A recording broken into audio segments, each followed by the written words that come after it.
o no? ¿No ven eso? Sí, se ve. Bueno, bien. Ujú.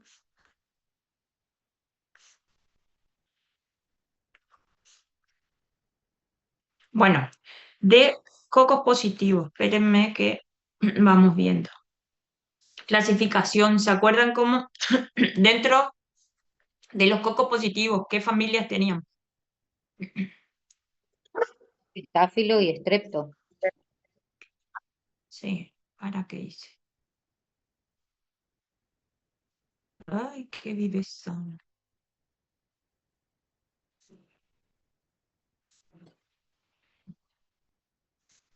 Esperen que no sé qué hice. Ustedes ven la presentación, pero yo no. Bueno, ¿eso están viendo?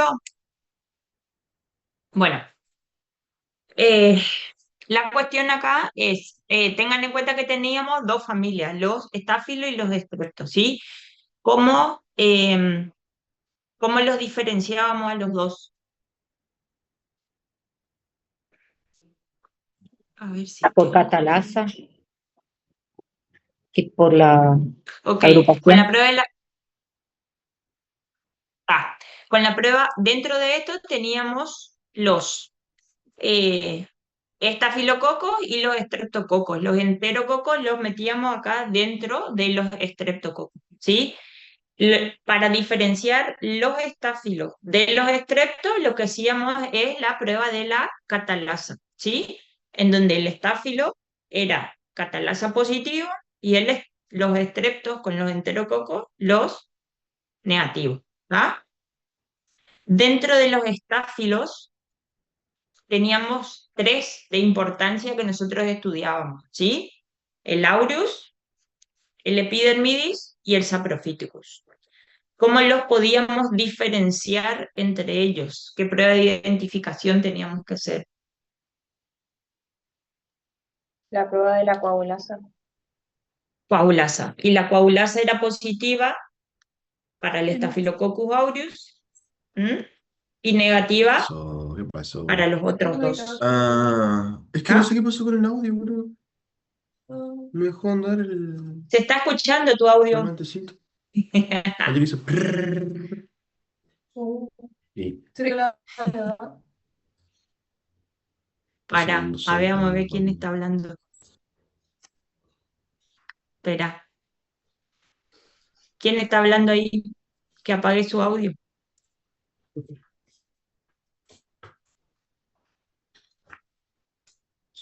Ahí está. ¿Estamos? Bueno, volvemos. ¿Ven ahí? Bueno, entonces, este era coagulasa positiva, el aureus, y estos dos coagulasa negativa. ¿Sí?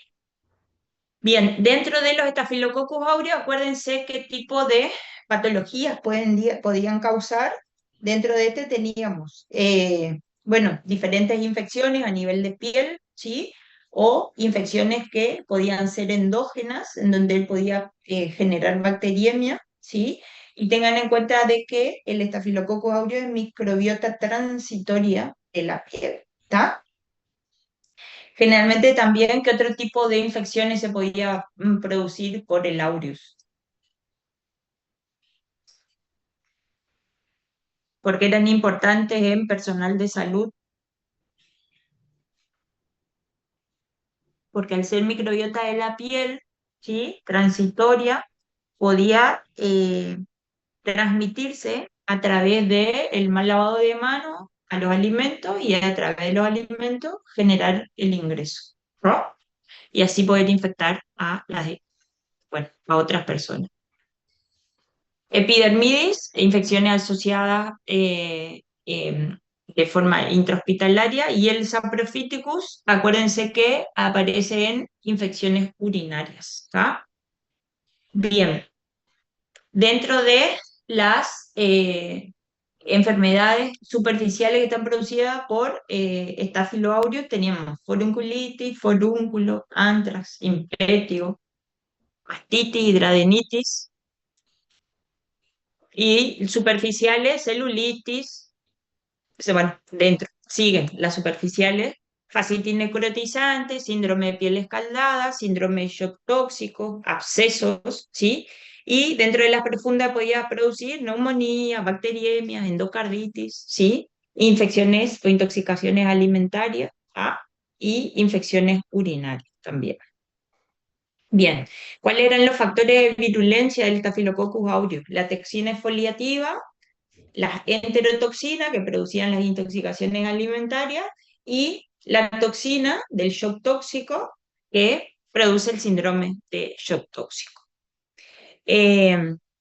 Bueno, tengan en cuenta de que vieron que es coagulasa positivo, catalasa positivo, entonces dentro de las enzimas que tiene está la coagulasa, la catalasa y también tiene una hialuronidasa, que eso hace que a partir de ella se puedan producir los impétigos, o sea, infecciones de piel, ¿tá? Impétigo, foliculitis y forunculosis. ¿Cómo hacían? Bueno, tengan en cuenta, esto es importante y vamos a ver, no sé si tengo acá el antibiograma, que no me acuerdo si estaba acá, si no busco en el del... ¿Se acuerdan el antibiograma? No, estaba en la clase siguiente. El antibiograma para Staphylococcus aureus, acuérdense, porque para cuando hablamos de esto en particular, las penicilinas naturales se utilizan en el tratamiento empírico de infecciones por Staphylococcus aureus o no. ¿Podía usar o no? No, porque era producida beta-lactamasa. Ok. Eso sí es importante de que sepan, no se puede utilizar, pero no se ve. Bien, no se podía utilizar porque o sea, naturalmente producen beta-lactamasas, ¿sí? Entre el 90 y el 95% producen beta-lactamasas, penicilinasas particularmente, ¿sí? Y eh, ¿por qué? Porque tienen genes que codifican la formación para estas enzimas, ¿sí?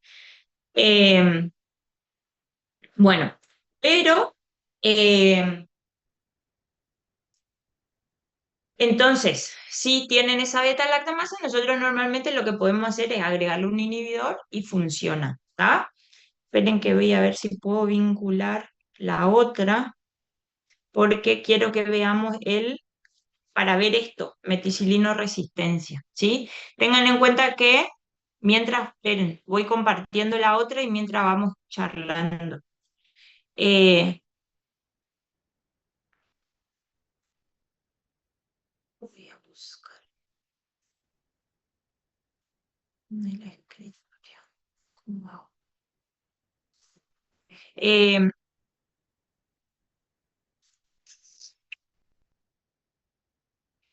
¿Se acuerdan de que, bueno, y entonces, ¿se acuerdan que en el antibiograma yo sí ponía, ¿dónde está? Yo sí tenía que poner mientras, esperen que me voy a buscar el pendrive, sí colocaba un disco de penicilina en el antibiograma. ¿Por qué? ¿Se acuerdan o no?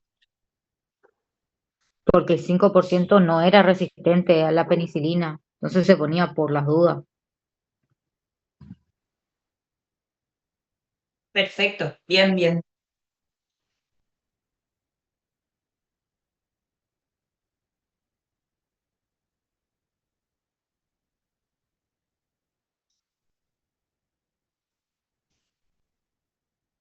Entonces, si ese 5% es sensible, voy a poder usar la penicilina. ¿Va? ¿Sí? Y para el otro 90-95%, ¿qué puedo hacer?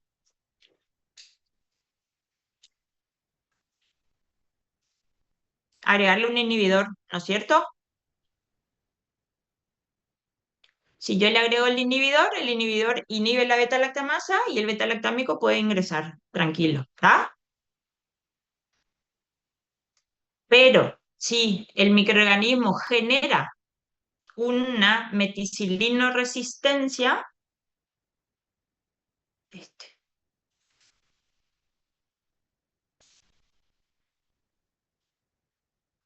ahí yo ya no le puedo dar ni beta-lactámico ni beta-lactámico con inhibidor. ¿Está? Bien, espérenme que ahí voy a compartir esto.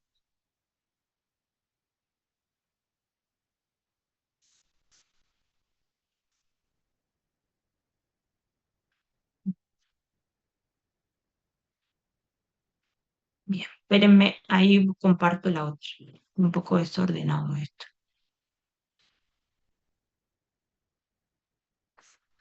Ahí saqué el del práctico, ¿sí? Voy a poner el del práctico. ¿Ven ahí o no?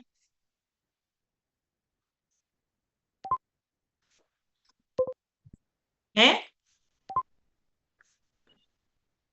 Ok.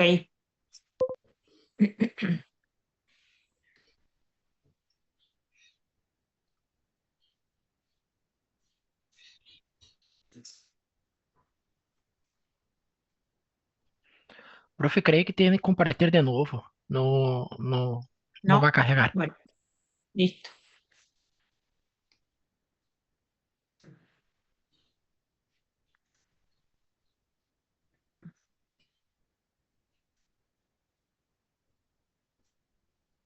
Ya está. Ese sí ven, ¿no es cierto?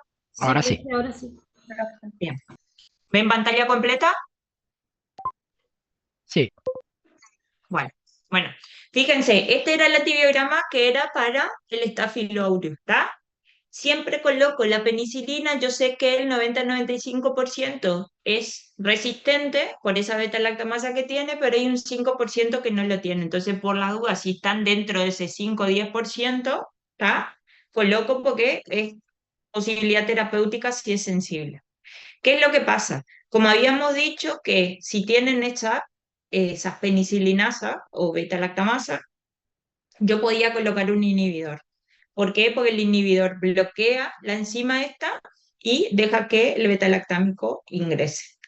Pero la bacteria puede generar resistencia contra el inhibidor también. O sea, por más acción del inhibidor que genere, lo que puede hacer esa bacteria es o sea, generar meticilino resistencia. ¿Por qué? Porque genera una modificación de la proteína de unión al beta-lactámico. ¿Está?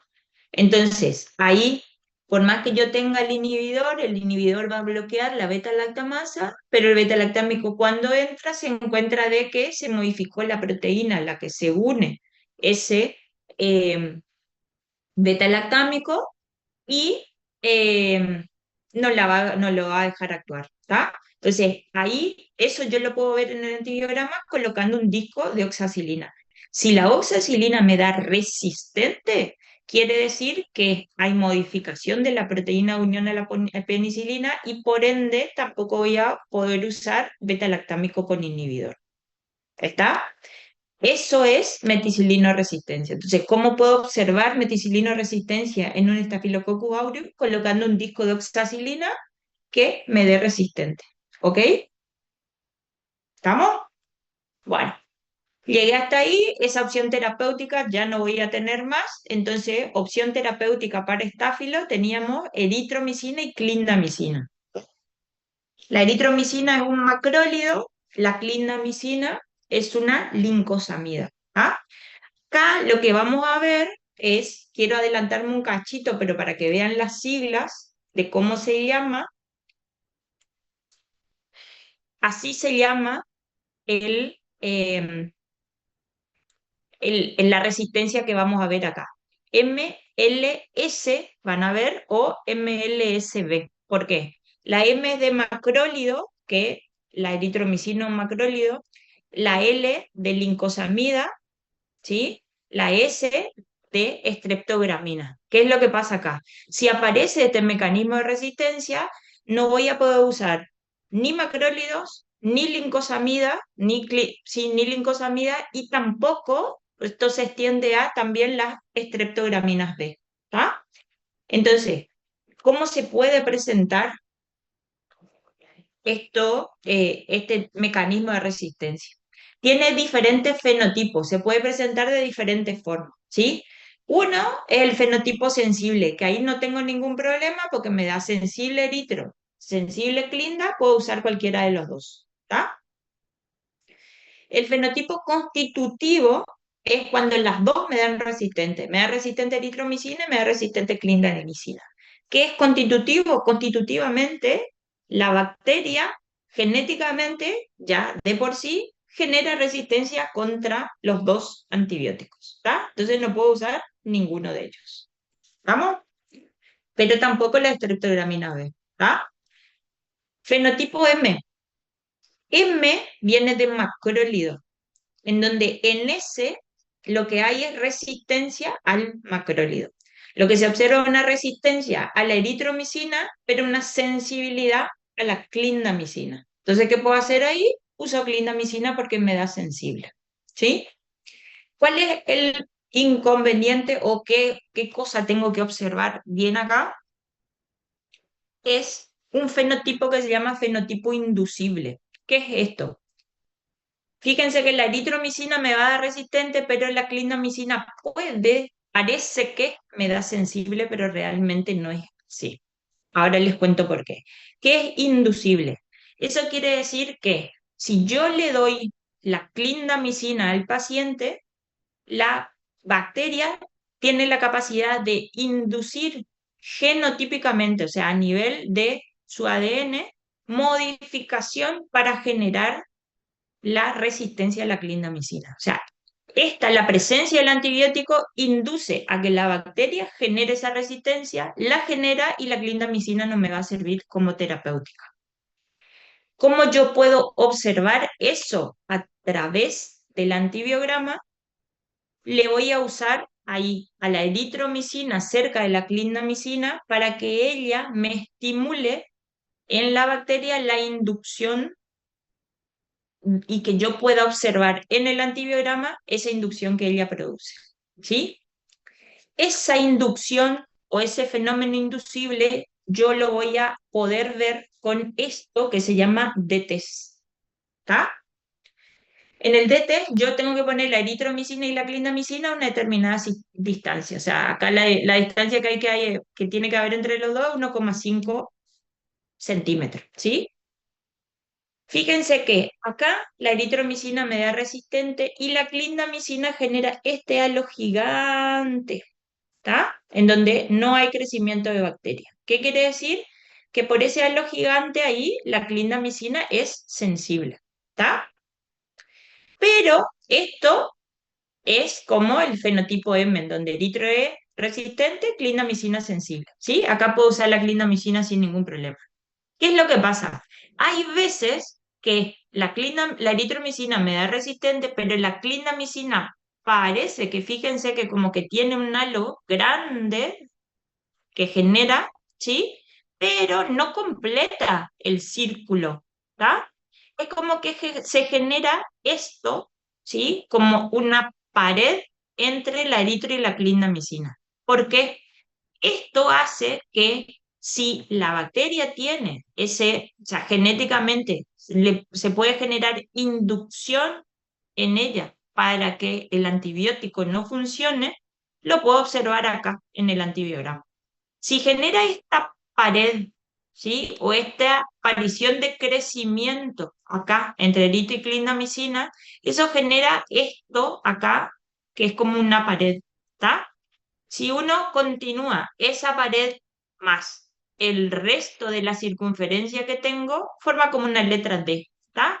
Por eso se dice, como aparece esta letra D normalmente en el antibiograma, se dice que el D-test es positivo. ¿Qué pasa si el D-test es positivo? Lo que sucede es que yo tengo que saber que si el DT es positivo, la clindamicina no la voy a poder usar como terapéutica. ¿Por qué? Porque la bacteria yo puedo estimular con el antibiótico la inducción a la resistencia del antibiótico. ¿Se entiende? Sí, profe. ¿Sí o no? ¿Ah? Entonces, profe, la eritro es la que induce la resistencia. Sí, la eritro es lo que me ayuda a que la bacteria genere la inducción de la resistencia. Me ayuda a ver acá en el antibiograma. ¿Sí? Sí, profe. Está. Bueno. Entonces, ¿cómo se informa acá? La eritro ya medio resistente y la clindamicina es resistente. ¿Está? Pero yo la observo así, pero el mecanismo que tiene es de inducción. Por eso, fíjense, cuando la eritromicina me da resistente y la clindamicina sensible, tengo que ver o hacer sí o sí el D-test para confirmar si no hay este mecanismo MLS y es de inducible, ¿sí? Si yo observo que o sea, cuando este mecanismo inducible es positivo, es cuando el D-test es positivo, ¿sí? Si ese DT es positivo, quiere decir que hay un fenotipo inducible en la bacteria, entonces hay resistencia también a la clindamicina, ¿está? Pero si el DT me da negativo, o sea que se forma el halo completo de sensibilidad para la clindamicina, entonces tengo que informar eritromicina resistente, pero clindamicina sensible. ¿Ah? Bueno, estreptococos. Dentro de los estreptococos, ¿se acuerdan que teníamos? Podíamos clasificarlos en función de la hemólisis que presentaban en donde teníamos que sembrar los cocos positivos.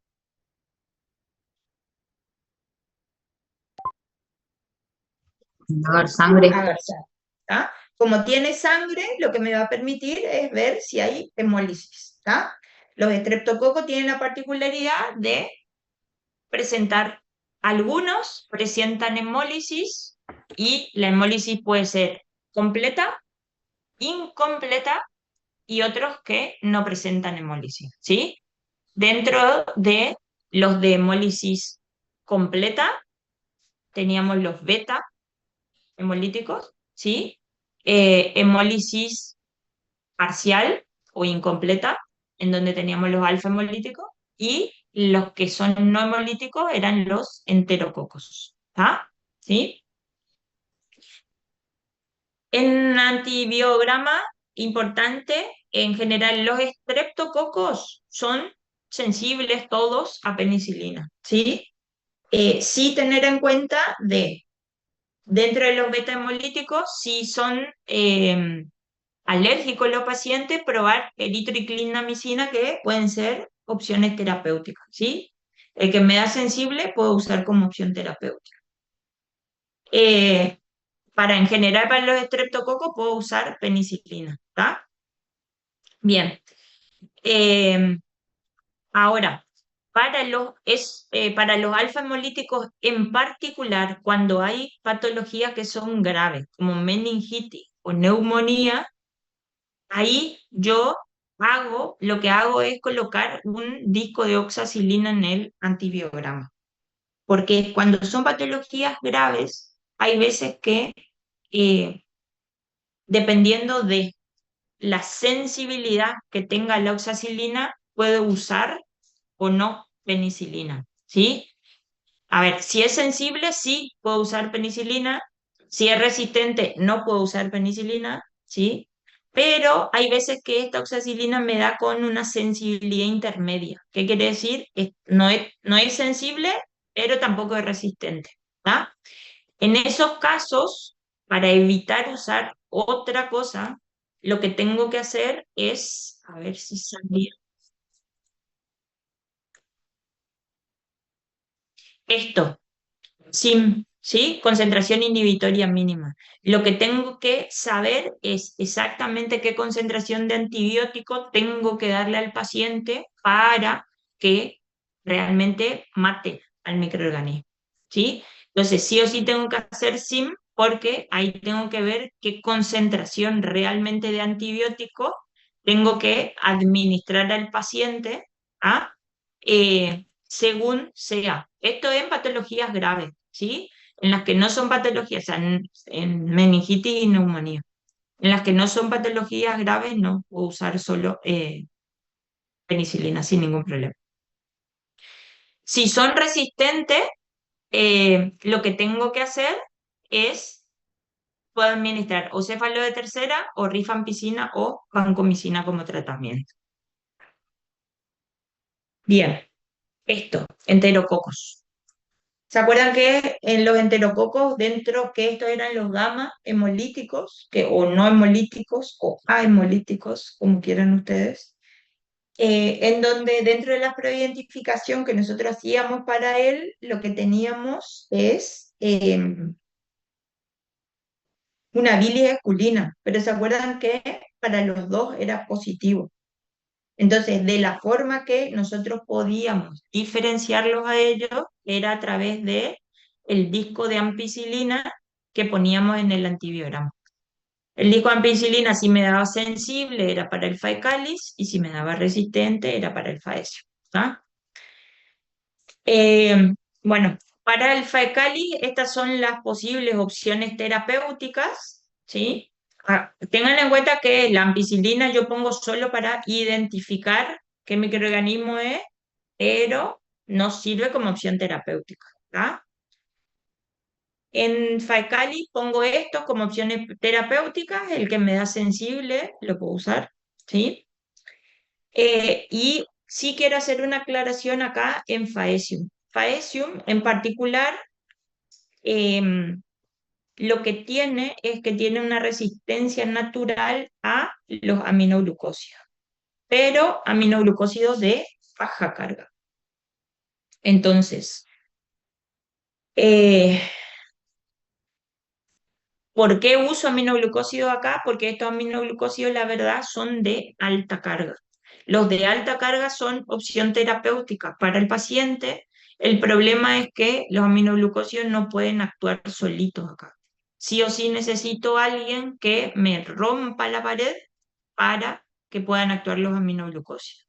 Por eso pongo el disco de vancomicina, porque es un glucopéptido, ¿sí? Él me va a ayudar a romper la pared para que puedan entrar los aminoglucósidos. Entonces, se ve que si hay sensibilidad en esto y en este, se usa sinergia, ¿sí? Se administra los dos antibióticos juntos, o sea, un glucopéptido y un aminoglucósido de alta carga, como para que los dos actúen juntos y puedan destruir el microorganismo, ¿sí? Si tengo resistencia acá, como opción terapéutica tengo cloranfenicol, pero acuérdense que el cloranfenicol es, a ver, genera aplasia medular, ¿está? Bueno, bien, creo que estamos acá con cocos, ¿sí?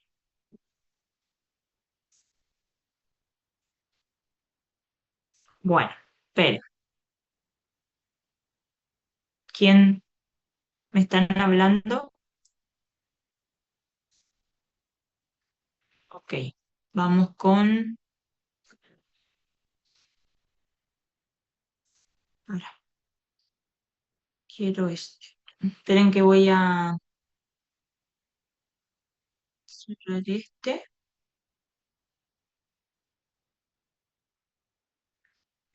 Y voy a cerrar este. Bueno, no. Ahora vamos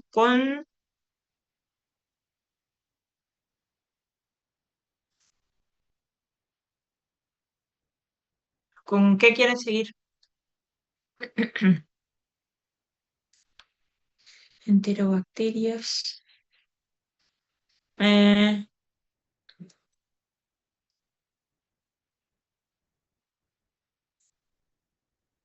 positivos. ¿Qué tengo acá?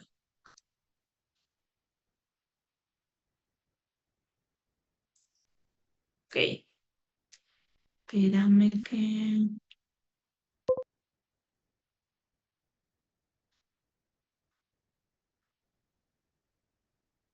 Chan, chan, chan. Ahí voy.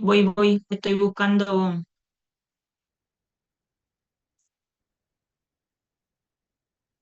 Ok, ahí vamos. Creo que era este. Patógena, síndrome Shigella.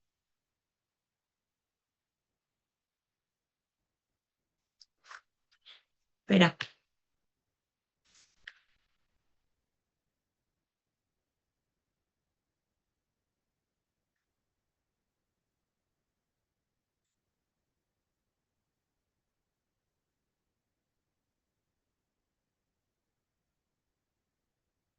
Espérame que no estoy encontrando el power de resistencia.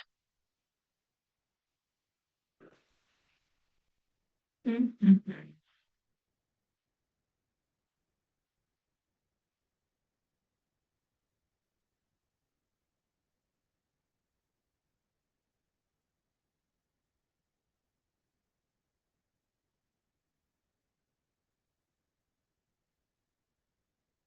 Era este, che. Oh, no.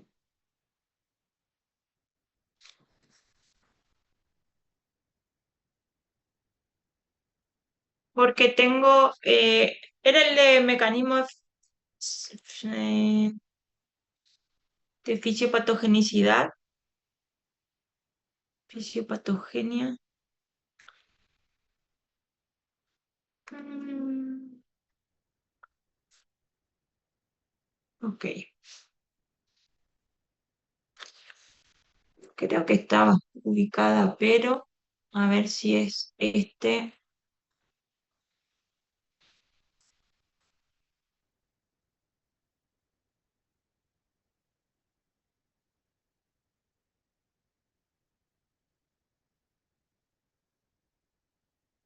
Sí, creo que está ahí. Ah, ta. Este era. Pero voy a poner uno en el que dice completo.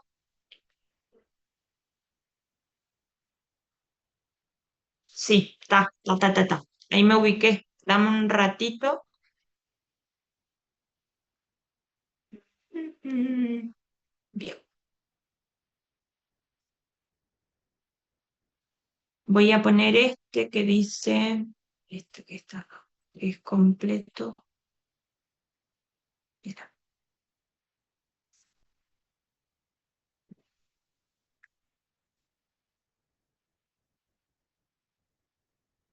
ahí está. Bien.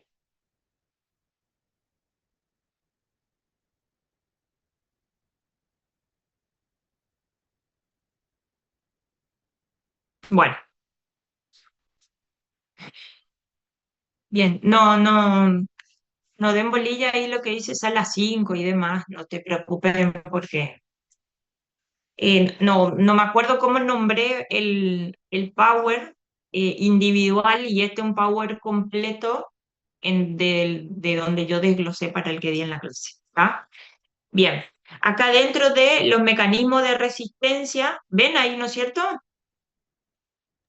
Sí, profe. Bueno, dentro de los mecanismos de resistencia para enterobacterias, ¿sí? Tenemos diferentes mecanismos de resistencia, ¿sí? ¿Se acuerdan que eh, uno era las eh, beta-lactamasas? Uno eran las beta-lactamasas, ¿se acuerdan? ¿Sí? Esas beta-lactamasas son realmente enzimas que lo que hacen es destruir, o sea, la beta-lactamasa lo que hace es destruir a los beta-lactámicos, ¿sí? Y así como esas beta-lactamasas, también tenemos algunas que lo hacen sobre la cefalosporina que se llaman cefalosporinasas, ¿sí? Entonces, paso para acá. Esto de productoras de AMC cromosómicas, la C en general es para cefalosporinas, ¿sí? Cefalosporinasa, ¿tá? Cuando hablamos de AMC es la producción de una beta-lactamasa, pero contra la cefalosporina, ¿sí? Entonces, por eso se llama cefalosporinasa. ¿Para qué hago esto? Les digo para que asocien la C esa con la cefalosporina, ¿sí?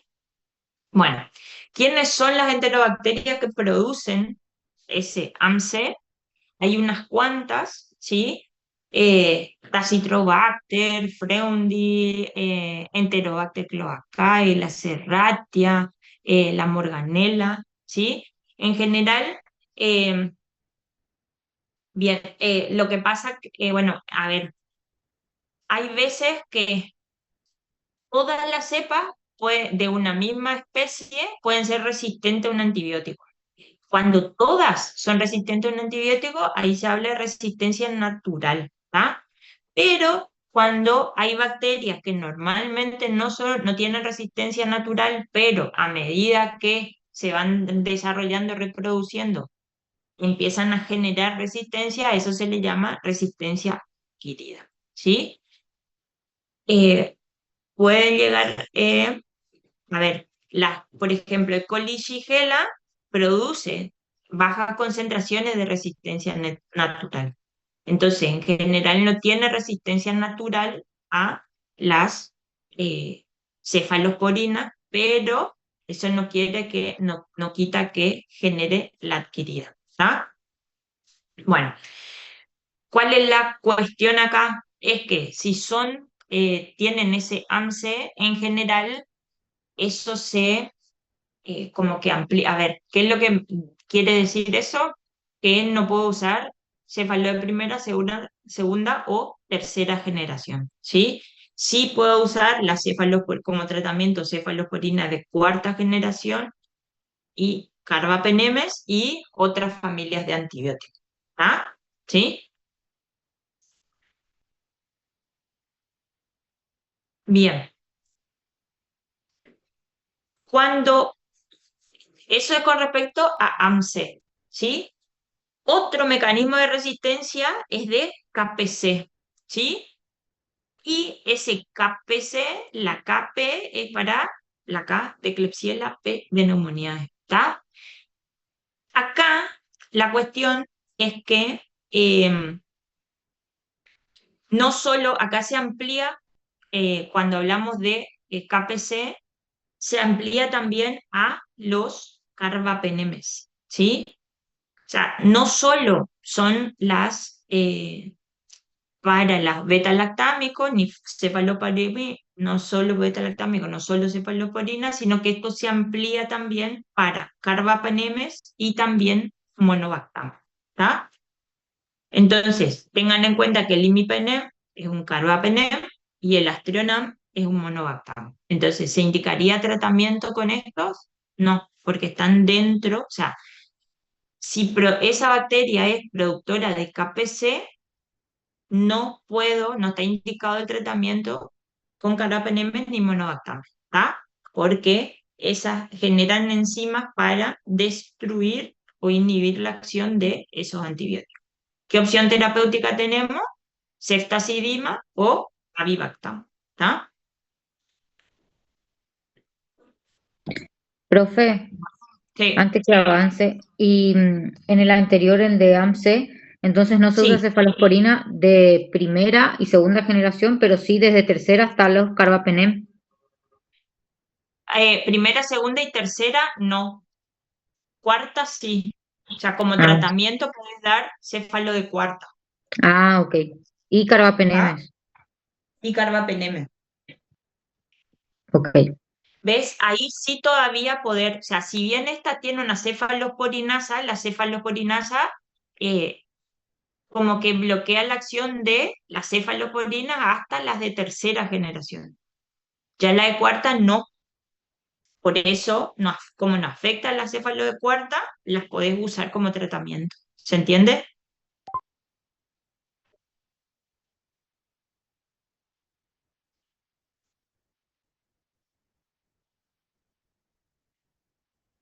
Una cosa es AMC y otra cosa es KPC.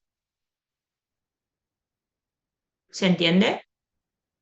AMC es para cefalosporina y KPC sí incluye los carbapenemes.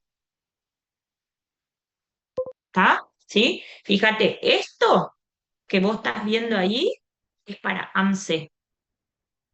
¿Está? AMC es, la verdad, es una cefalosporinasa. Mira, por eso. Es cefalosporinasa. Entonces, ¿qué afecta a las cefalosporinas? ¿Está? Pero afecta a cefalosporina de primera, segunda y tercera generación.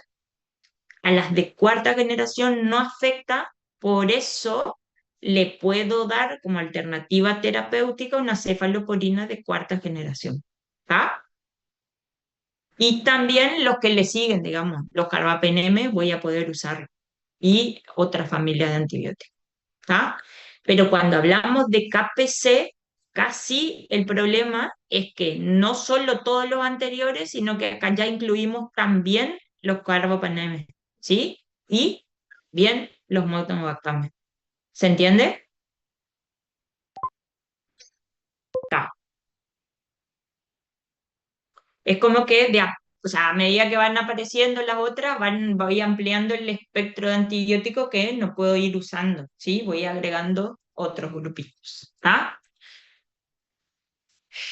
Eh, este en particular, Proteus mirabilis, aparece, vieron que dice si indicaría nitrofurantoína en una infección urinaria, porque en general la infección urinaria, o sea, cuando el paciente tiene una infección urinaria, prueba nitrofurantoína porque es una opción terapéutica en general y anda bien y la nitrofurantoína y no tiene como que mecanismos adversos. Entonces, tener en cuenta de que cuando hay un Proteus mirabilis, directamente, o sea, si es un Proteus lo que yo identifiqué, ni pruebo la furantoína. ¿Por qué? Porque tiene una resistencia natural, ¿sí? No prueban el antibiograma, pero tengan en cuenta de que si al paciente se le administró nitrofurantoína hasta que estaba el antibiograma, ¿sí? El cultivo y antibiograma, no le va a hacer nada esa nitrofurantoína porque él es resistente natural. ¿Está?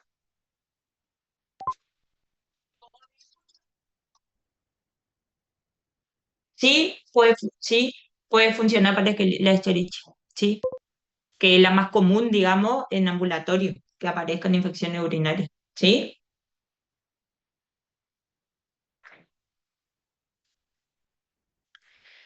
Bueno, y ahí acá ya pasamos a fermentadores y no fermentadores. ¿Estamos? Hay unos, no importa, ese no sé qué le mostré a algunos bueno, de mis alumnos ahí en clase encontré unos, por ahí está bueno como es como eran unas imágenes donde tenía muchas cositas resumidas de un microorganismo y por ahí se asocia todo esto junto y para ahí es más fácil para la repasada, ¿sí? Dentro de los bacilos gram negativos, bueno, acá tenemos entre fermentadores y no fermentadores. Dentro de los eh, no fermentadores tenemos la pseudomona, ¿sí? La pseudomona en particular es un microorganismo que, no sé si tengo característica, otra, bueno, genera infecciones nosocomiales, sí, es una bacteria que produce en general pigmentos cuando crece, le gusta estar en lugares que son húmedos, ¿sí? Produce la otitis del nadador, produce infecciones intrahospitalarias en pacientes que, por ejemplo, tienen mucho tiempo eh, el respirador, ¿sí? Puede adherirse también a catéteres y demás porque tiene o sea, uno de los factores de patogenicidad es la producción del slime, neumonía, ¿sí? Infecciones urinarias también, eh, que tiene la particularidad de fabricar pigmentos, ¿sí? Pigmentos como la pioverdina, ¿sí? ¿Qué otra más? Que no me estoy acordando, piocianina, ¿ah? Entonces y esos pigmentos los genera también en el medio de cultivo, ¿tá? Eh, es como que uno puede como que asociar con una pseudomona. Es un bacilo gram negativo, no fermentador, ¿sí? No fermenta la glucosa, entonces en el TSI me va a salir rojo abajo. ¿Ah? Que por ahí para relacionar alguna preguntita. Eh, Otro que, bueno, y la pseudomona es oxidasa positiva, ¿sí? Y es móvil. ¿Por qué dije eso? Para diferenciar de este otro señor que es el Acinetobacter, que también está dentro del grupo, pero acá él es no fermentador, ¿sí? Pero tiene la particularidad de ser oxidasa negativo, ser inmóvil y es un diplococo gram negativo, ¿está? Como para diferenciarlo de la pseudomonas aeruginosa. Pero está dentro de este grupo porque es un no fermentador.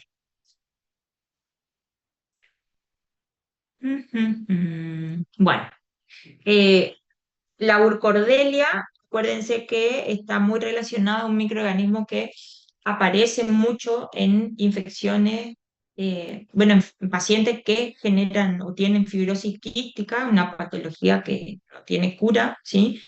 Eh, pero en general estos pacientes eh, son muy propensos a eh, infecciones por urcordelia.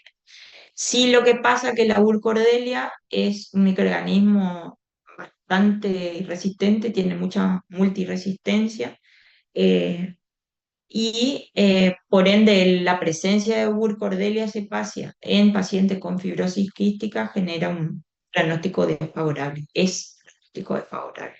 ¿Ah? Bueno, bien. Y acá aparecen los vibrios. Esto está horrible, pero bueno, ¿se acuerdan?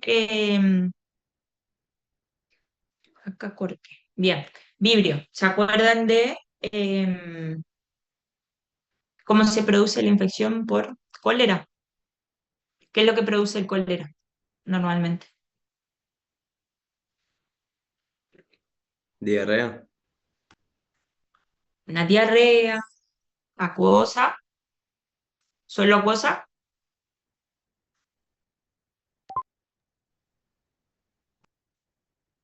¿qué- Mucosa También también. secretora, no ¿con invasiva. qué? Diarrea mucosa también. Ok. ¿Por qué? No mucosa. ¿En grano de arroz me dijiste? Virginia, creo que. En agua de arroz. Ok. Agua de arroz, está perfecto. ¿Y por qué agua de arroz?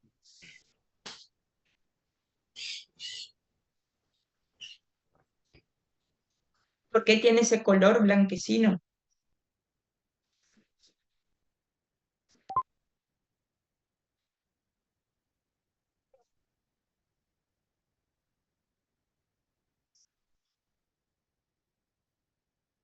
¿Y el cloro si es negativo, a quién le va a llevar?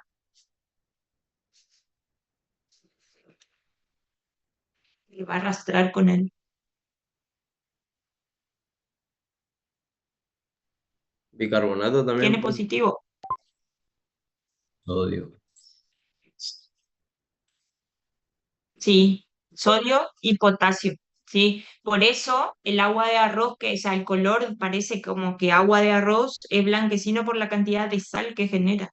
Cloruro de sodio, cloruro de potasio, como la cloruro de sodio es la sal de mesa, ¿sí? Imagínense que ustedes ponen mucha sal en un poco de agua, ¿ah? Eso es lo que le pasa al paciente. Normalmente lo que hace es que acá abre los canales de cloro, empieza a salir cloro al intestino y eso arrastra sodio o potasio.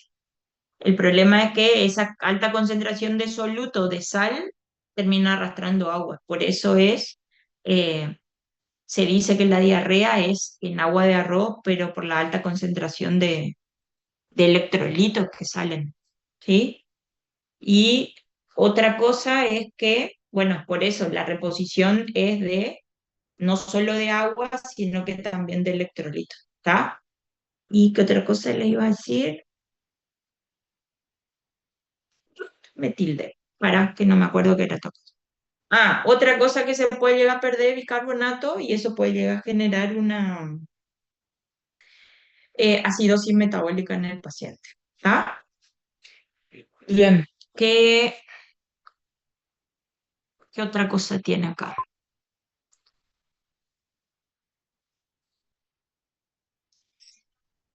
No, termina, sí, es por arrastre nomás, y en última instancia, o sea, lo que sale es cloro y con el cloro sodio y o potasio, ¿ah?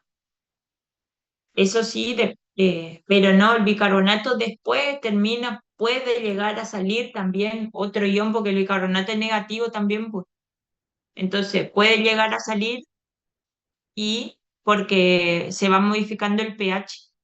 Entonces, al perder protones, ¿sí? Pierde protones el bicarbonato, el ácido carbónico y queda como bicarbonato, entonces también se pierde el bicarbonato y que arrastra también más iones.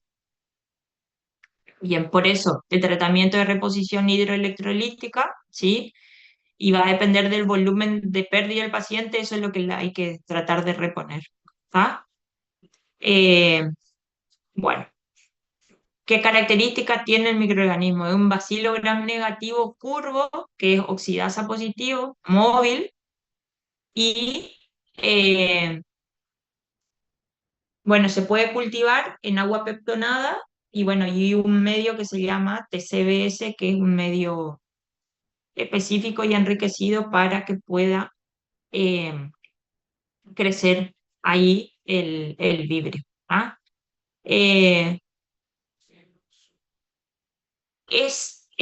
bueno, sí, para crecer, por ejemplo, se puede que se le coloque el bibliostático 129, ¿sí? Para diferenciar esto con las aeromonas que son resistentes.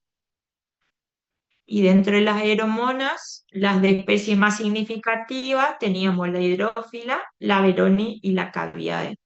Que la hidrófila generalmente lo que hacía, generaba, era infección en parte blanda, la Veroni más a nivel circulatorio, produciendo bacteriemias, y la Caviae producía más diarreas. ¿Ah?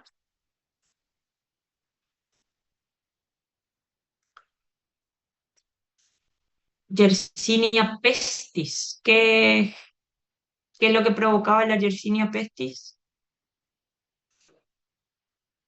La peste bubónica. Ajá. ¿Cómo la producía? Esperen que mientras que van hablando voy encontrando, voy buscando, ¿sí?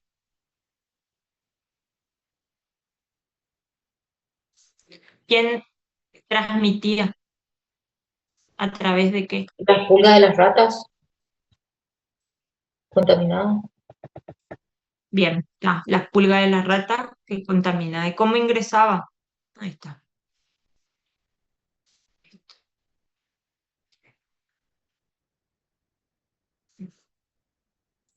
Y te pica, vos te rascás y ahí ingresa el microorganismo, ¿o no? ¿Cómo te escuché cortado? Ahí comparto. Ahí ya miramos. Si te pica la pulga, vos te rascás y ahí por el rascado, por la herida que genera, te ingresa la Está. toxina. Está. Y ahí forma, lo primero que forma el bubón, ¿sí? Por eso es peste bubónica, ¿ah? Lo que primero forma es el bubón. Y después él se puede diseminar hacia los pulmones. Y ahí cuando es la misma persona que se contagió y con el bubón, ¿ah? O sea, que se generó el bubón, ella ya queda infectada y como se va a los pulmones, a través de los pulmones, o sea, bueno, a través del flush que se libera cuando se habla, cuando se tose y demás, ahí libera la bacteria y puede ingresar por vía inhalatoria y así se puede generar el contagio de persona a persona. Este contagio para generar el bubón es directamente desde la pulga a la persona, ¿sí? Pero la persona después puede contagiar a otra persona, pero a través de bueno, de transmisión por aerosoles, ¿tá? Por vía respiratoria. Y Esa sería así la se peste pueden contagiar de neumónica. persona a persona. Esa sería la peste Claro, neumónica.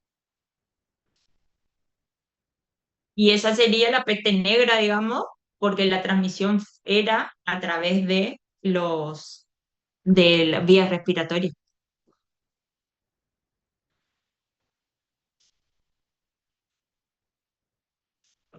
¿Está? Bueno, produjo esta cosa hermosa, ¿sí?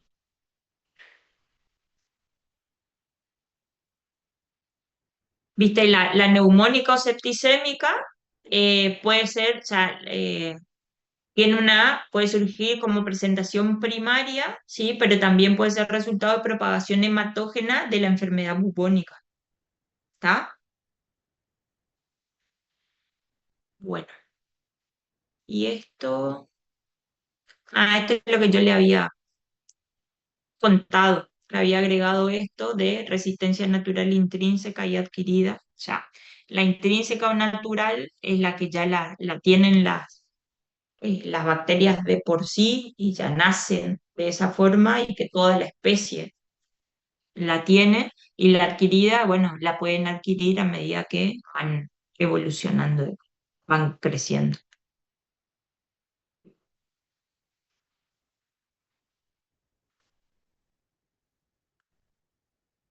Esto es lo que yo le decía dentro de las beta-lactamasas. ¿Se acuerdan que eh, tenemos las BLEA, las BLE, AMC y carbapenemasa?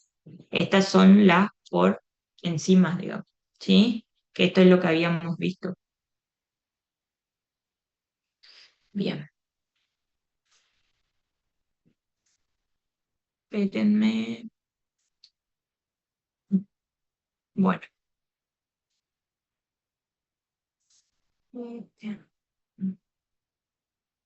bien. ¿Alguna otra cosa? Eh, TBC, ¿cómo están con TBC? Fíjense la parte de toma de muestra de urocultivo, cómo se hace el urocultivo, cuál es el microorganismo que con más frecuencia están ¿cómo? En pacientes ambulatorios, que es la Escherichia coli, ¿sí? Eh, las, em, la preparación previa del paciente para la toma de muestra de urocultivo, eso es importante, la limpieza, la higiene. ¿Qué tipo de muestra era para el urocultivo? De chorro medio. Chorro medio. ¿Primer chorro no sirve? No, ese para la neisseria real. Perfecto. Eso para enfermedad de transmisión sexual. ¿Sí? Tengan en cuenta eso. Siempre previa higiene, que no tome antibióticos, ¿está? ¿Sí? Eh, hemocultivo. ¿Cómo se hace el hemocultivo? Acuérdense que eran los 3 frasquitos, ¿sí? Que se toma sangre, si es hemocultivo es toma de muestra de sangre. Eh, hay que Son 3 frascos con diferencia de 30 minutos entre cada uno, ¿sí? La desinfección de la zona es importante, 3 frascos con 30 minutos de diferente entre cada uno y de 3 venas diferentes. ¿Ah? Acuérdense que necesito hacer una desinfección muy buena en el lugar donde voy a hacer la punción, porque acuérdense que si no, yo puedo arrastrar bacterias que están en la piel. Entonces, tengo que hacer una desinfección primero con alcohol iodado y después una desinfección con alcohol al 70% y ahí tomo la muestra, ¿sí? Hago la punción. ¿Estamos? Se coloca solo el 10% de sangre de lo que tiene el medio cultivo. Acuérdense que son frasquitos con un medio cultivo líquido. Tengo que colocar sangre que es líquida. ¿Está? Si tiene 5 mililitros, 10 mililitros el frasquito, tengo que poner 1 mililitro de sangre. ¿Ah? Eh, ¿Qué más? Coloración. Bueno, cuando yo tomo la muestra de un paciente, ¿qué es lo primero que hago? En general para bacteriología.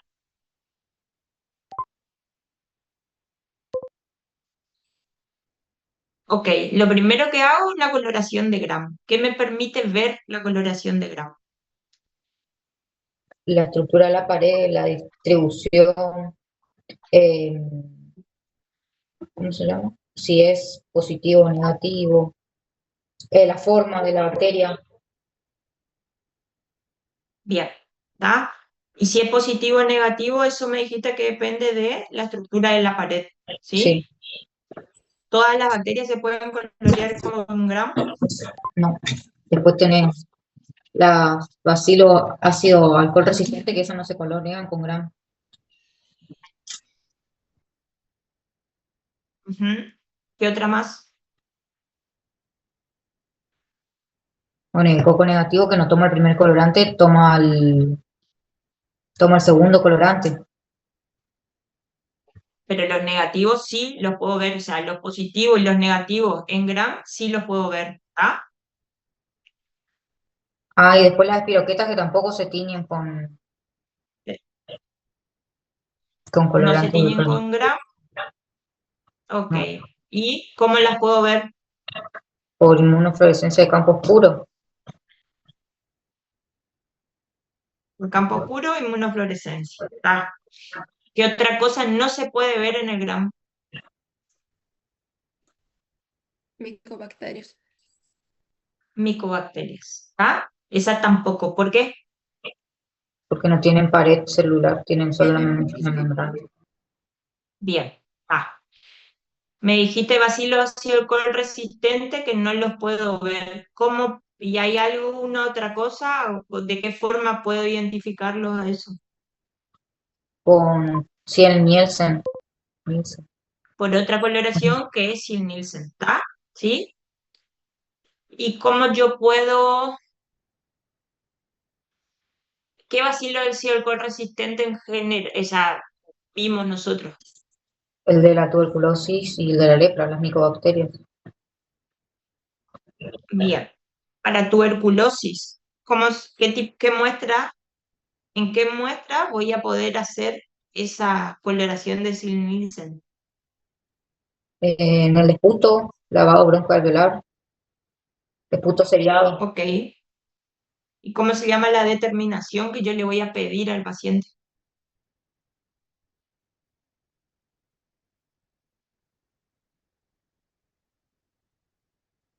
Vaciloscopía, ¿está?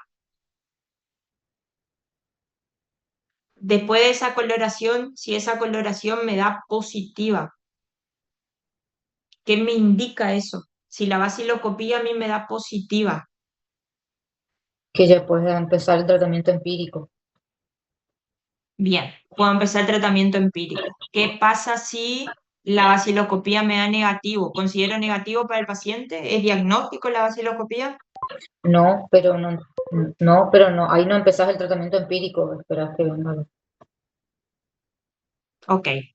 Si me da negativo, lo único que hago es no empezar el tratamiento empírico. Si me da positivo, empiezo el tratamiento empírico, ¿sí? No es una técnica diagnóstica. ¿Por qué?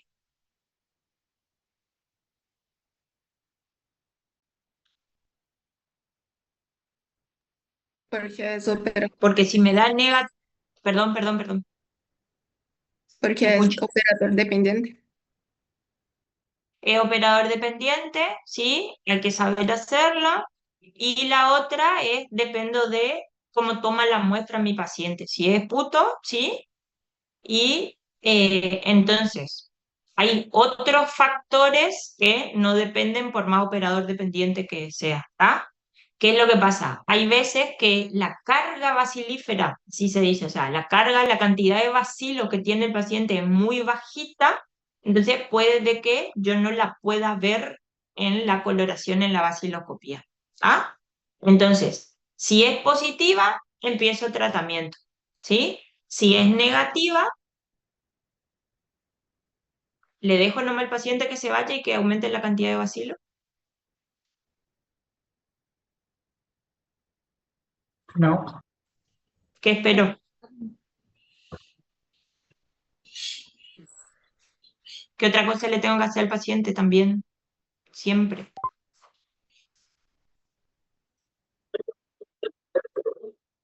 ¿Y la tuberculina, para qué te sirve? Es para saber si estuvo expuesto al bacilo, o sea, a la tuberculosis. Ok, ¿te sirve para diagnóstico?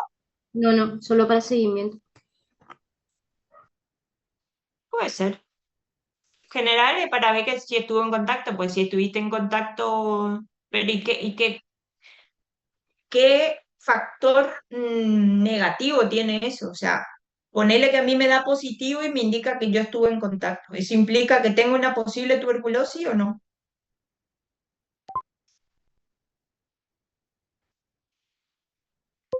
¿Qué cosa o sea, que hay algo que me puede dar positivo que no sea una infección por un Mycobacterium? Y sí, porque por ahí te vacunaste. La vacuna, acuérdense que también está generada por Mycobacterium bovis, ¿sí? Y que me puede dar positiva en la reacción de la tuberculina. ¿Ah? Por eso no es diagnóstico tampoco. La tuberculina me dice que estuve en contacto con el microorganismo, pero puede ser porque me produjo la enfermedad, ¿sí? O porque me vacuné. ¿Ah?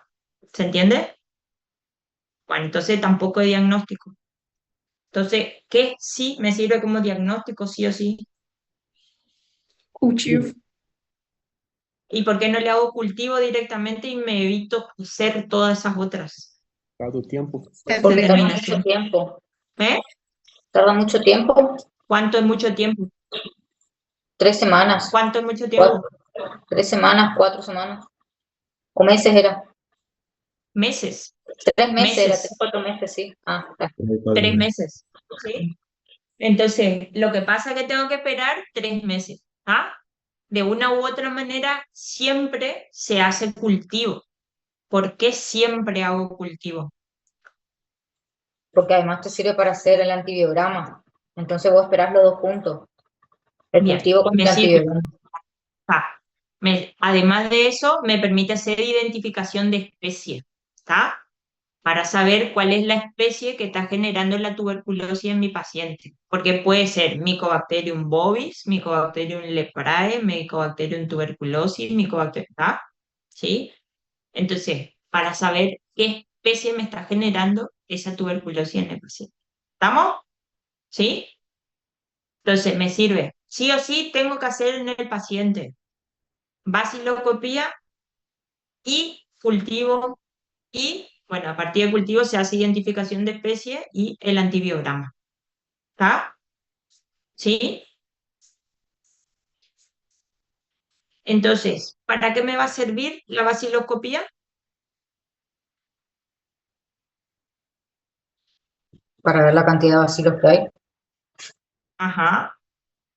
Y si hay bacilo, ¿qué voy a hacer? Tratamiento empírico. Empezar el tratamiento. ¿Solo para eso me sirve? Sí. No. Si el cultivo me da positivo, o bueno, si ya me dio la baciloscopía también positiva, a ver, si la baciloscopía me da positivo, empieza el tratamiento. ¿Ah?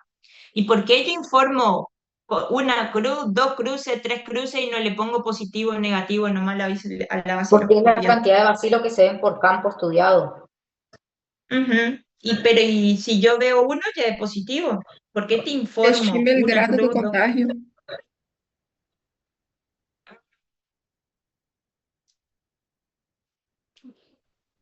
O sea, para que me diga que es muy bacilífero el paciente, o poco.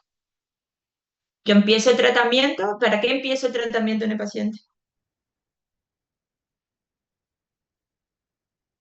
Para disminuir el contagio y para Para que no disminuir contagie. Ok. no avance la enfermedad. Entonces, ah, ¿saben para qué otra cosa me sirve la baciloscopía?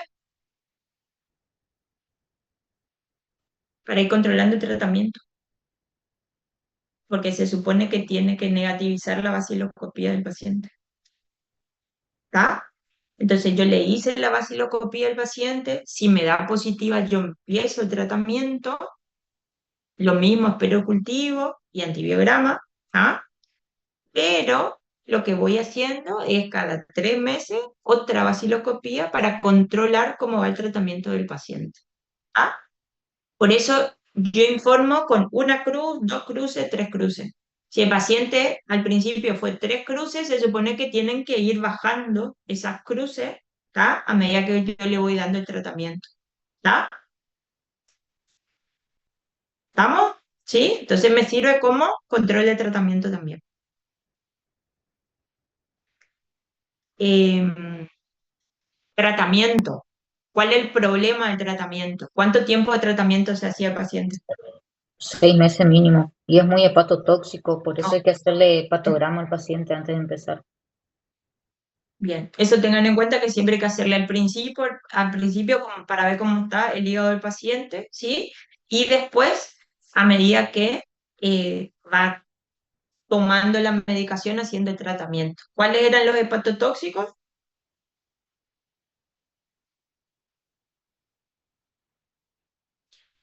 Isoniazida, piracinamida y rifampicina, ¿está?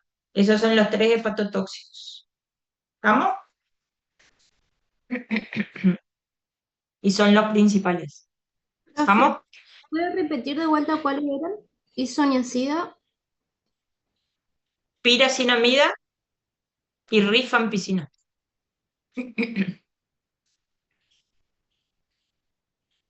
gracias. ¿Está? Bien. ¿Qué otra cosa más?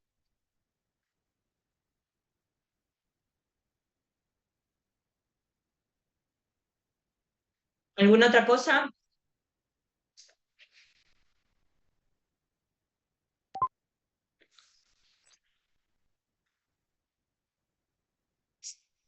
Sífilis. Vamos con sífilis.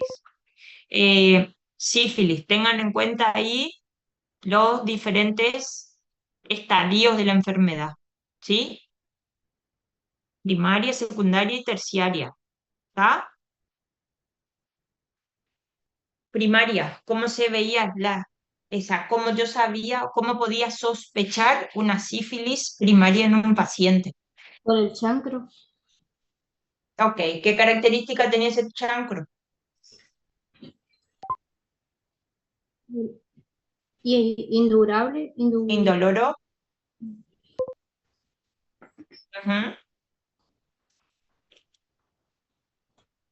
¿Con y quién tenía que hacer diagnóstico diferencial? ¿Cómo? Con Ok, chancro blando, ¿por con qué? herpes, podés hacer también. Bueno, bueno, ahí lo que tengo que hacer, ¿quién producía la sífilis? ¿Qué microorganismo producía la sífilis? Treponema pálido, Y estructuralmente, o sea, ¿qué forma tenía esa bacteria? una espiroqueta helicoidal, con Una las puntitas espiroqueta. Entonces, ¿cómo la puedo observar? por campo oscuro. Con campo oscuro. ¿Está? ¿Sí? Entonces voy a hacer la identificación en campo oscuro. Ella está ahí en el chancro. Y eso puedo hacer únicamente si tengo el chancro, si yo veo el chancro. Ahí en el centrito del chancro, ahí está la espiroqueta. ¿Ok? ¿Está? En otros estadios de la enfermedad no voy a encontrar la espiroqueta. La espiroqueta está ahí en el chancro. ¿Está? Una vez que pasa la sífilis primaria, el microorganismo como que sale de ahí de la superficie de la piel, se va para adentro, sigue reproduciéndose, ¿sí? Y genera la sífilis secundaria, ¿tá? Con la clínica que ustedes ya saben muy bien, patología, ¿no? Bueno, se ve hay mácula y pápula a nivel de piel, ¿sí? Mano y planta de los pies, y ahí anda la espiroqueta, ¿sí? Entonces, ¿cómo voy a hacer el diagnóstico?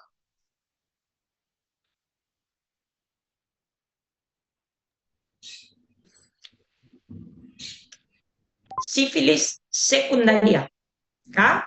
Y ahí Son, tenemos las pruebas treponémicas y no treponémicas. bien, ¿tá? En sífilis secundaria lo que tengo que hacer son dos pruebas. Una no treponémica primero y después la treponémica, ¿tá? La no treponémica tengo que ver qué valor me da.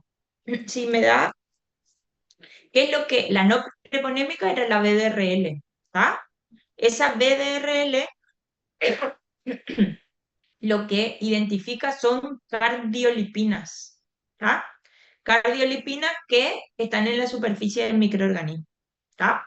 Entonces lo que voy a hacer es una BDRL. Y si la BDRL me da positivo, voy a hacer una prueba confirmatoria. Esa BDRL lo que me identifica son cardiolipinas y las cardiolipinas no están solo en el treponema pallidum, hay otras patologías que también producen cardiolipinas. ¿Tá? Por eso es una prueba inespecífica y no es confirmatoria. Es solo una prueba de screening o de tamizaje. ¿Tá? Entonces, sí o sí, después tengo que hacer una confirmatoria. ¿Tá? ¿Cuál es la confirmatoria? La FTAPS. ¿Ah? ¿Sí? Eso para la secundaria. ¿Vamos? Ahora, para la terciaria, ¿cómo, cuando yo sospecho de una sífilis terciaria en el paciente? Por la sintomatología, Por los ¿Cuál bonos es? por la sifilíticos, clínica del paciente que va a tener Sí, como heridas. Tengan en cuenta que a esa altura ya se tomaba el goma alteraciones sifílico, creo que. Ajá, El goma sí. sifilítica. los gomas Tengan en... sifilíticos, las alteraciones neurológicas, Ajá, sí, eso genera, hay la marcha afectaciones a nivel... acabética. Ujú. Ah, entonces, ahí sospechan eso, pero la cuestión es que a esa altura ahí el paciente puede transmitir la enfermedad o no. No, Ya no, porque no está el microorganismo, ¿está? Entonces ahí yo ya no hago una prueba no treponémica, hago directamente la treponémica, ¿está? Lo único que puedo hacer ahí es la FTAPS para confirmar, ¿está? De una u otra manera habiendo llegado a ese estadio el paciente, ya es bastante crítica la situación del paciente, ¿sí? Entonces como que no hay mucho vuelta atrás ahí. Bien, ¿hago tratamiento con esto o no? Sí, ¿hay tratamiento? Con penicilina. Penicilina, ¿ah? ¿Sí? Se hace diagnóstico y se hace tratamiento. ¿Por qué la clasificamos dentro de la enfermedad de transmisión sexual? Porque se transmiten sexualmente, ¿no? ¿Sí? Pero, ¿cuál es el problema?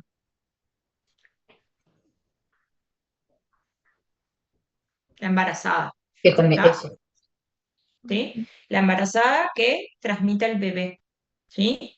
Y hay complicaciones bastante severas si el bebé nace con sífilis, ¿tá? Entonces, eh, ¿cuál es la cuestión acá? Lo que tenemos que hacer es siempre diagnóstico durante los 3 trimestres de embarazo. Bueno, y la sífilis está dentro del TORCH, ¿tá? Entonces, hay que buscar, sí o sí, hay que hacer BDRL, y si la BDRL me da positiva, tengo que confirmar con una FTAPS, ¿tá? O hacer una confirmatoria. Si eso da positivo, tengo que hacer tratamiento, sí o sí, en la paciente, y no, o sea, evitar lo más posible de que o sea, que tenga la enfermedad, genere la enfermedad durante el embarazo, porque le va a pasar al feto, ¿tá? Bien, entonces siempre buscar, no importa, o sea, si en el primer trimestre dio negativo, busco en el segundo, busco en el tercero, ¿está? Siempre, si da negativo, la BDRL, me quedo tranquila. Si no, si da positivo, confirmo, ¿sí? Como para quedarme tranquila. Si da positivo, hago tratamiento. ¿Vamos? ¿Qué pasa si no se hizo diagnóstico? Que normalmente pasa. que la paciente no viene a controlarse en todo el embarazo, si viene para tener, ¿tá? Y en general, y no tiene controles durante todo el embarazo, por ahí siempre se hace una BDRL antes que tenga, o si ya vino para tener y es muy rápido, se le hace lo mismo como para controlarle. Y si en caso de que dé positivo, lo que se hace es, se saca sangre de cordón y en sangre de cordón se busca IgM, la FTAPS, pero IgM. Se hace una confirmatoria, pero se busca IgM en sangre de cordón. En caso de que no se haya hecho eso, nunca se haya hecho diagnóstico en la madre, ni siquiera ahí en el nacimiento, ¿qué le puede pasar al bebé? Hay sintomatología que puede aparecer antes de los 2 años de nacido el bebé y hay otras que pueden aparecer después de los 2 años de nacido el bebé. La ceguera, Eso,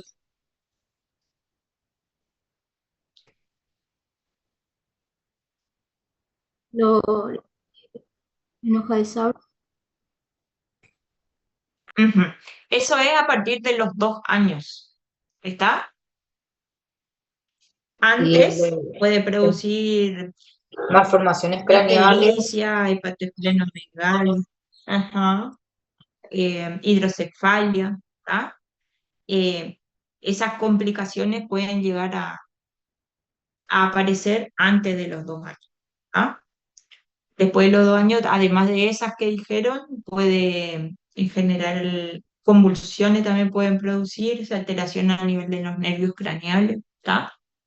Que son situaciones bastante complicadas en el pacientito. ¿Estamos? Que se pueden evitar con una simple BDRL. ¿Qué más? Profe, sífilis terciaria también pruebas no treponémicas. No, solo la confirmatoria. Y entonces, las treponémicas, Sífilis entonces. primaria, en el chancro, la espiroqueta. Sífilis secundaria, las dos. Hago no treponémica y treponémica. Y sífilis terciaria, solo la treponémica. Ah, ok, gracias. ¿Está? ¿Se entiende? Sí, sí, gracias. ¿Está? Hay algunos que quedaron todos quietos. ¿Vos me escuchás? Está. Ahí está. Bien.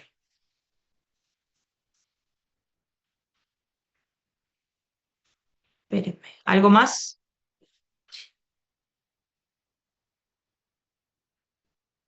Bueno. Camilo L. Gentil me pidió vaciloscopía. Eh, hablamos de vaciloscopía, Camilo. ¿Vos estabas o no estabas? ¿O querés que repita? De última escribime en el chat, yo estoy leyendo.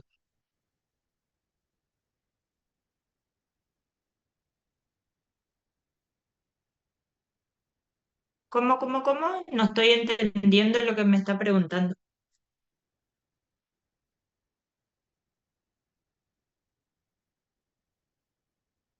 Ah, está. Listo, ahora entendí. Vos me respondiste eso en el chat de algo que yo pregunté. Listo, está, ahora sí te entendí.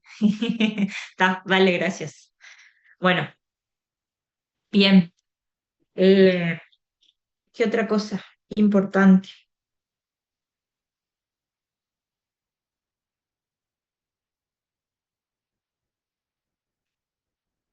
Eh, enterobacterias. ¿Dónde se hace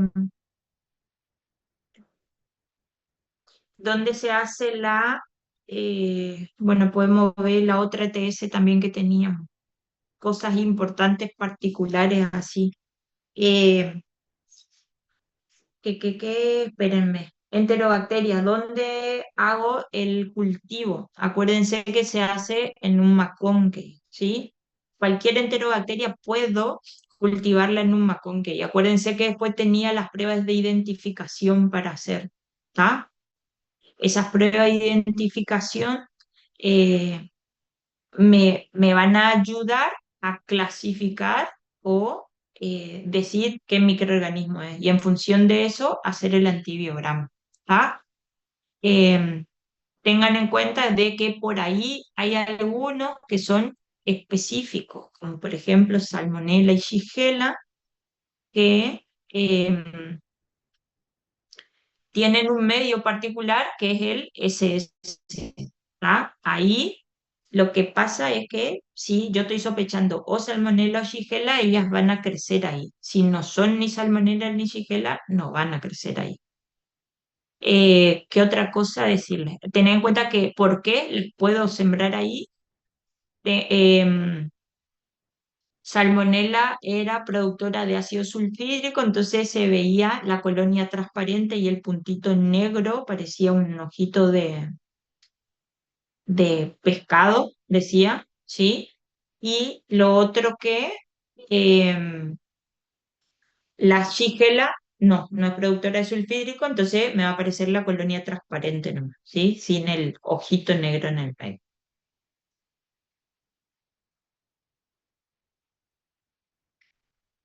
Neisseria gonorrhoeae, no se olviden de que, bueno, era dentro de, o sea, teníamos que tomar la muestra de primer chorro, ¿sí?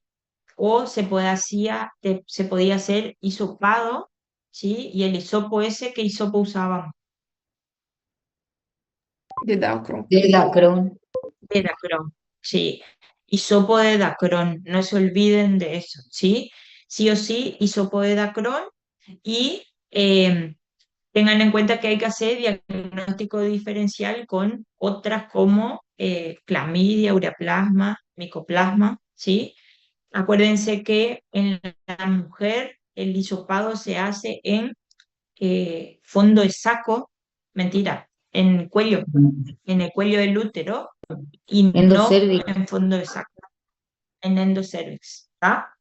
Y con ese hisopo, ¿sí? Y el mismo hisopito me va a servir para hacer diagnóstico diferencial con las otras. Para Neisseria en particular, no se olviden de que el medio de cultivo, ahí tiene un medio de cultivo específico, porque necesita un medio enriquecido con nutrientes particulares que son, por ejemplo, que era el medio de cultivo, era el Taller Martin. ¿Ah? En ese Taller Martin puede crecer tanto Neisseria gonorrhoeae como Neisseria meningitidis, pero es solo para ellas, ¿sí? Solo para la Neisseria. Eh, ¿Qué otra cosa más? Eh,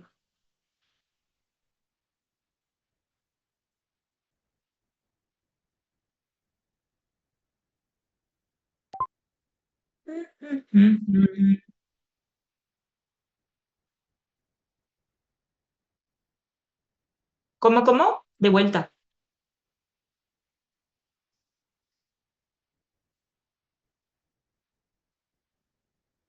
Ja.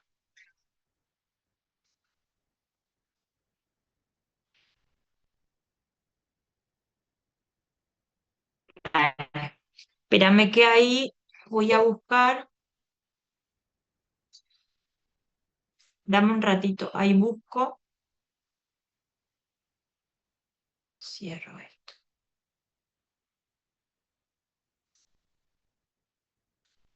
Negativo, aerobios, anaerobios. Anaerobios. Ya.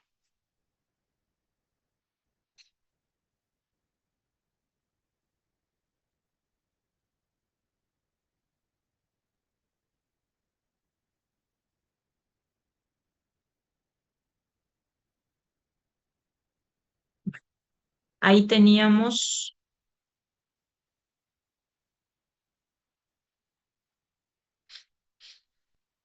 ¿Se acuerdan que esta podíamos clasificarla en las clostridiales y no clostridiales? Bueno, espera, tenemos las no esporuladas y las esporuladas, ¿sí? Dentro de las no esporuladas,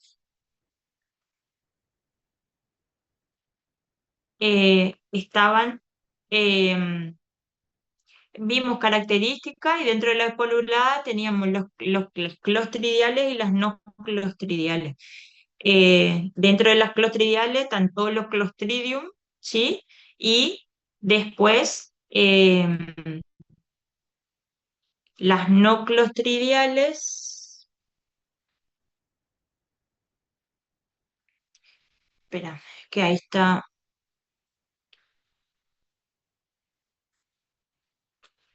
Las anaeróbicas teníamos las clostridiales, que eran los esporulados, y las no clostridiales, que eran los no esporulados. Pero espérame que dentro de los no esporulados teníamos el Corynebacterium acnes, el Actinomyces y el Mobiluncus. Y dentro de las clostridiales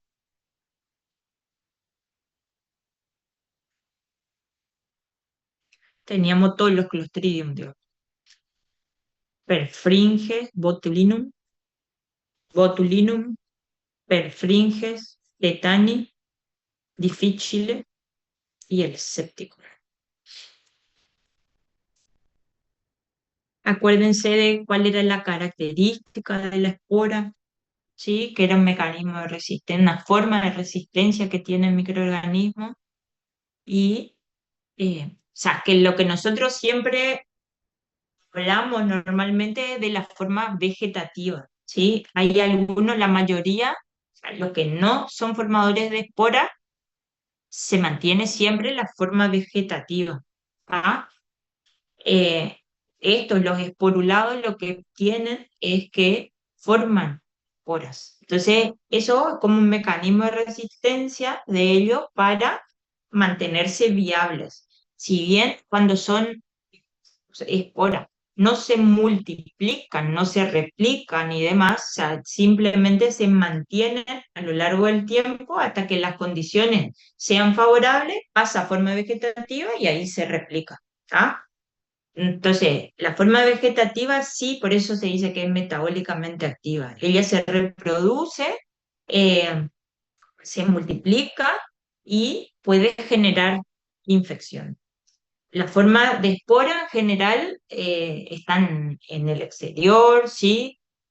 O en algún ambiente, o se transforman en espora en un ambiente que no es favorable para el crecimiento de la forma vegetativa. Y bueno, y a través de eso pueden resistir muchísimo más, ¿tá? Y resisten al oxígeno, resisten a medios de antisépticos y obviamente a los antibióticos y se mantienen con pocos nutrientes, ¿tá? Eh, bueno, dentro de los esporulados, ahí teníamos todos los Clostridium, ¿sí? El Clostridium botulinum, que se acuerdan que lo que hace es generar una toxina. Libera la toxina y la toxina es la que ataca, ¿sí? Lo que hace la toxina es normalmente acá bloquear, bueno, no deja la verdad de que se libere el neurotransmisor que normalmente están en vesículas en las terminales nerviosas. A ver. Normalmente el neurotransmisor está en vesículas, ¿sí?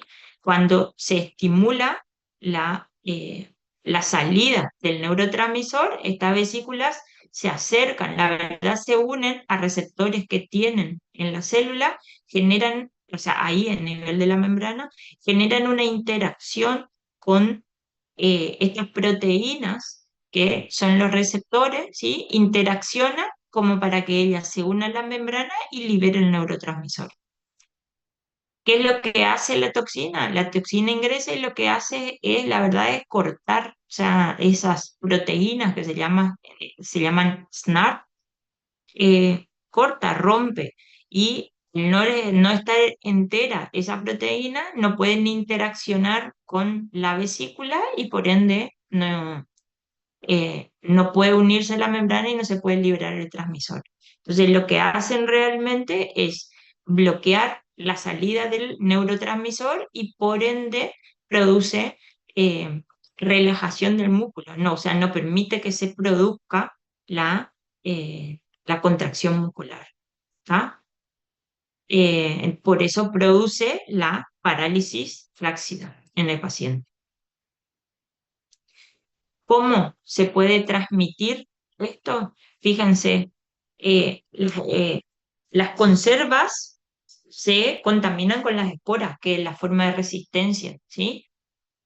La cuestión es que ahí, como está mucho tiempo, o sea, la conserva está bastante tiempo. Y si esas conservas se mantienen a 30 grados, ¿sí? Tiene la posibilidad de esa espora pasar a la forma vegetativa, empiezan a reproducirse y van a liberar la toxina. Y la toxina queda acá en la conserva. Y cuando uno consume la conserva, realmente lo que uno ya tiene, o sea, o adquiere la forma vegetativa, donde ahí se libera la toxina interna. ¿Está? Fíjense que también cuando está el botulismo infantil, que yo les había contado que cuando ingieren miel, la miel tiene la espora, ¿sí? Lo que se ingiere es la espora y ahí en el intestino pasa eh, pasa a la forma vegetativa recién y ahí forma la toxina y libera la toxina. ¿Tá? Y acá, cuando hay heridas, eh, lo que se une acá en las heridas, lo que se mete acá en las heridas, la verdad es la espora. Y ahí en la herida se transforman en forma vegetativa y ahí liberan la toxina. ¿Sí?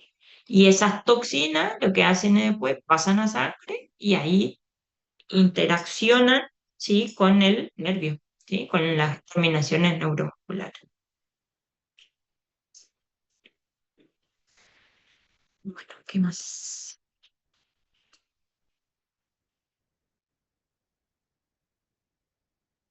Bueno. Tétano.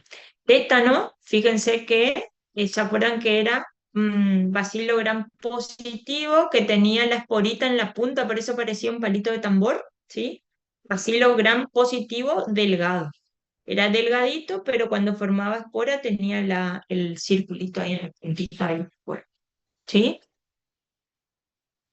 Esta lo que produce es la toxina tetánica. ¿Tá? eh, que es una toxina termolábil, se llama tetanoplasmina, y bueno, lo que sí produce acá son contracciones, o sea, hace lo al revés de la toxina botulínica. Lo que produce acá es contracciones y no permite la relajación muscular. Eh,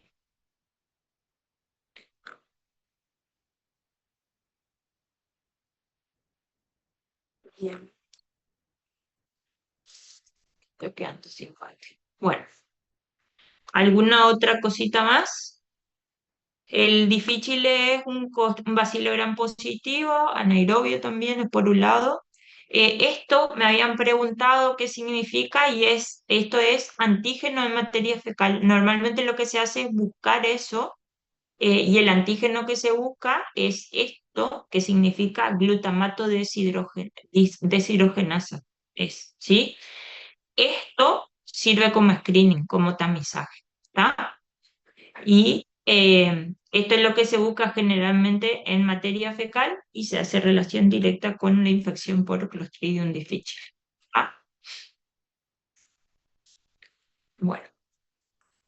Ay, yo nunca abrí la clase en el CIGEDO. En ahí. Bueno, ya hice macana.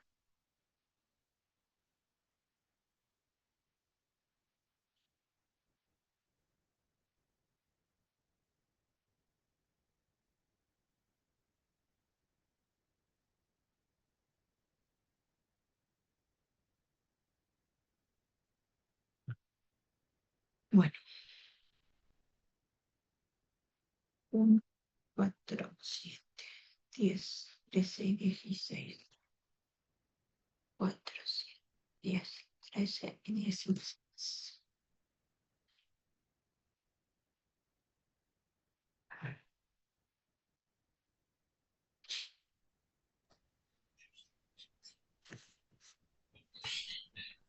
¿Están ahí todavía?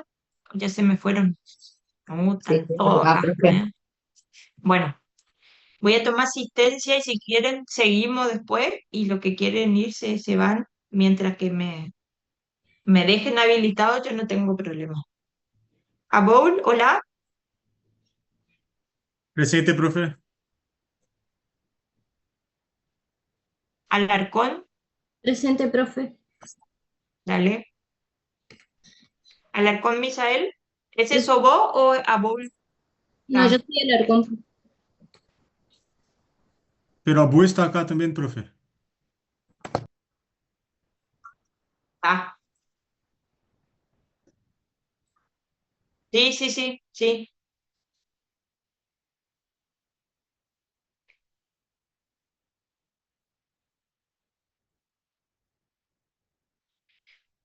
Álvarez Juan Octavio, Presente, presente, profe, no sé si se escucha. Bellini, está. Presente. Berexuk, Presente. Octavio, No, Bereseichuk. Profe, no sé si me escuchó, Álvarez. ¿Se escucha? jiji, todos juntos. Para, ahí está. Sí, ahí está. Espera. Sí, querido, te escuché, no te preocupes. Espera. Ok, espérame que yo agrando esto. A Bowl, a Alarcón Misael, Amanda Bellini, Araceli Ferreira, está. Álvarez Juan Octavio, Bellini. Berexuk, ¿está también? Sí. Sí, estoy. Bianquín,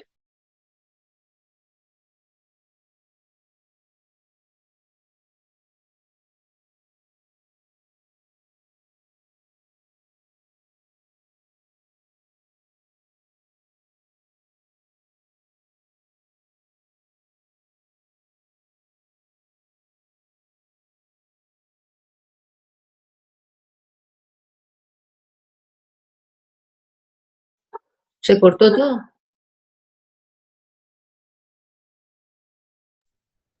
¿Creéis que prof cayó?